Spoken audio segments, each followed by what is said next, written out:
Hola, ¿qué tal? Me da mucho gusto volver a conectarme con ustedes por este medio para compartir todos estos temas tan interesantes. Hoy vamos a hablar sobre el silencio.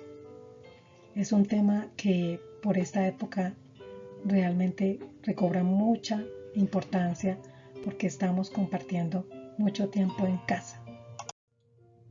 El silencio nos ofrece múltiples beneficios para nuestro cuerpo, para nuestra mente, para nuestro desarrollo como personas. Por eso hoy veremos las dos caras de esta poderosa herramienta. A través de esta charla sobre el silencio, cuando deja de ser nuestro aliado. El objetivo de esta charla es reconocer su importancia e identificar cuándo sí y cuándo no debemos guardar silencio. De alguna manera nos hemos acostumbrado al ruido, quizás porque siempre estamos escuchando algo, conectadas al teléfono, al computador, y de repente como que queremos llenar ese vacío del silencio. Por eso empecemos por identificar qué es el silencio. El silencio es la ausencia de ruido o de sonido. De hecho, en la música se utiliza el silencio. También se utiliza el silencio en otros tipos de actividades en la vida, como en la parte administrativa. Hay un silencio que se llama el silencio administrativo.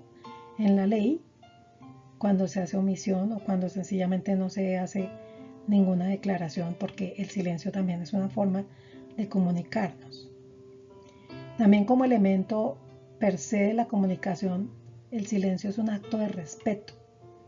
Es un acto de respeto cuando se tiene una escucha activa. Y diferentes palabras las podemos asociar con el silencio, como por ejemplo la reserva, el sigilo, el mutismo, la pausa. El silencio es una capacidad que cuando deja de ser conductual, ¿sí?, es sanadora, es reparadora, tiene múltiples beneficios, como lo dije al principio.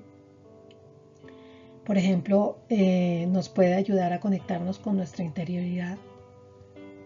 Es ese momento de vacío, ese momento mágico en el que nuestro cerebro vuelve a conectarse, se relaja y digamos que nos permite resetearnos para ayudar a combatir algunos problemas como por ejemplo el insomnio, relaja la tensión arterial, mejora el estado de ánimo, ¿sí? Con solo 10 minutitos que tuviéramos en el día, en ese silencio, en esa atención plena, sería maravilloso. Y no necesitamos irnos o alejarnos, sencillamente podemos hacerlo, por ejemplo, al bañarnos, al caminar, al salir a caminar con nuestro perro, etc. El silencio es muy, muy, muy beneficioso para nuestra mente. Pero igual, el silencio puede llegar a ser dañino cuando lo utilizamos como manipulación, como castigo, como indiferencia. Realmente quiero que resaltemos aquí esas dos caras. La primera es cuándo es útil, porque definitivamente el diálogo y la relación son necesarios en la vida, no solamente en nuestra dimensión diaria de la vida como tal, sino en el trabajo, en la amistad. Y por eso el silencio es útil para la resolución de conflictos, porque nos ayuda a enfriar una discusión, por ejemplo. También es un ejercicio valiente de control. Realmente a mí, por ejemplo, me pasaba que antes hablaba muchísimo y hasta que un día entendí que Dios nos dio dos oídos y una boca porque debemos a veces callar, dar tiempo. Es ese ejercicio que nos permite bajarle al nivel de ira descontrolada, que nos permite reflexionar. Y el silencio también es un vacío fértil, porque es a través del silencio que nos surge toda esa creatividad cuando necesitamos hacer innovación, hacer cosas nuevas. definitivamente es muy poderoso en cuanto a la relación, a construir lazos. También el silencio es dañino, es como una herramienta de doble filo, ¿no? Tiene sus cosas buenas, pero también tiene sus cosas malas. ¿Cuándo es dañino?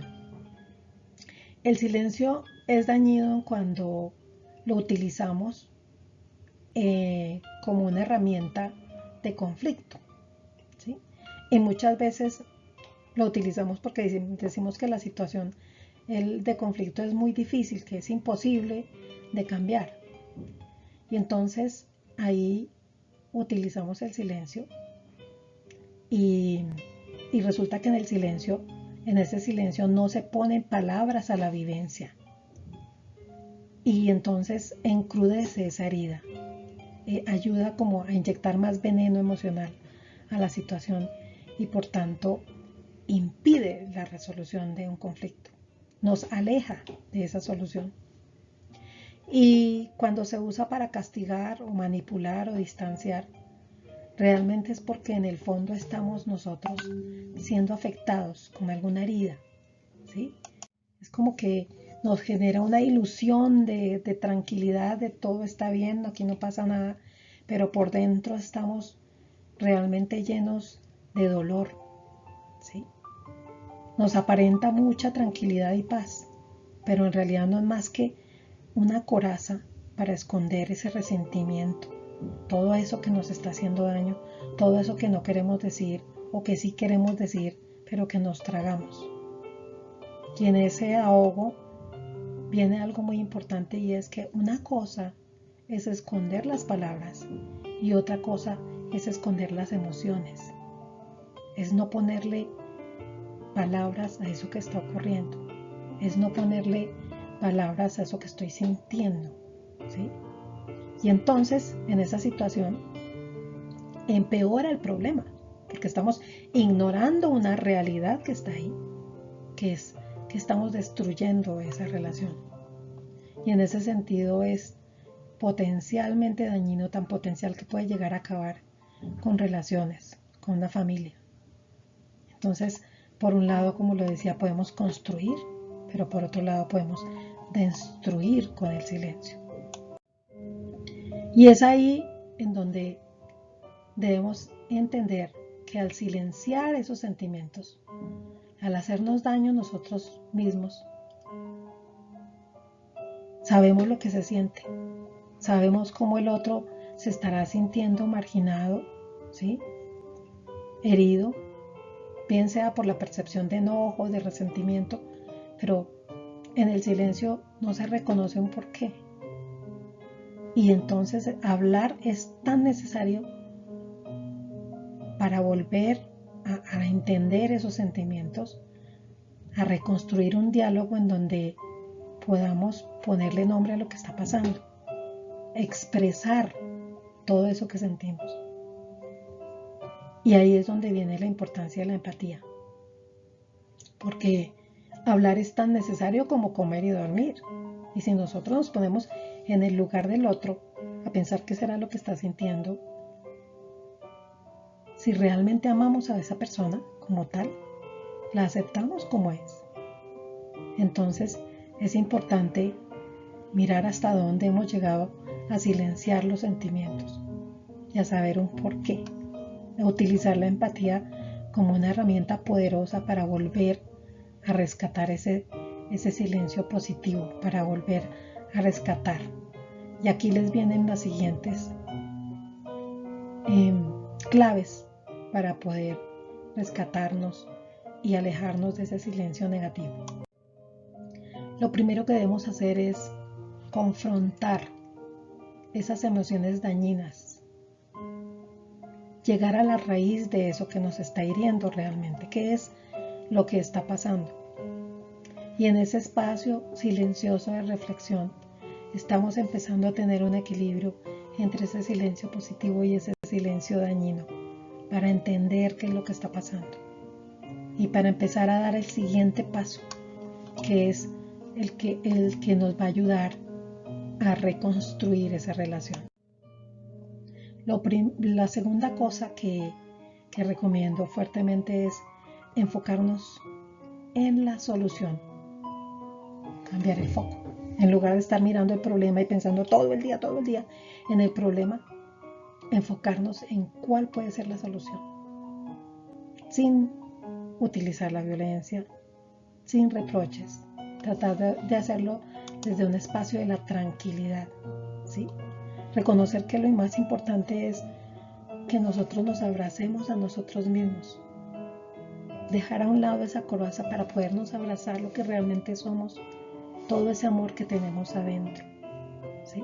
Y empezar a ver eso que pasó de una manera diferente. Es cambiar la mirada a esa situación que generó, esa que acabamos de identificar, que generó esto que está pasando.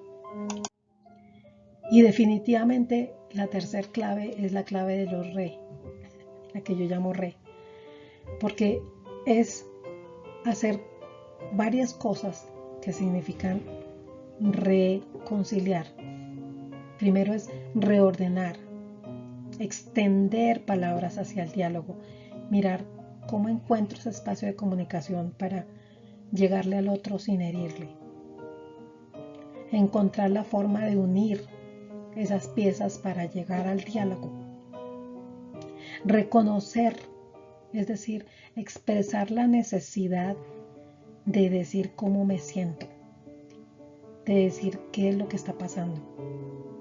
Y solo de esta manera, cuando nosotros reordenamos, reencontramos, reconocemos, es cuando podemos restablecer los lazos, es cuando podemos reconectar, sanar las heridas. Y aquí es súper importante el perdón, que es otro tema en el cual nos tardaríamos un buen tiempo hablando sobre el perdón.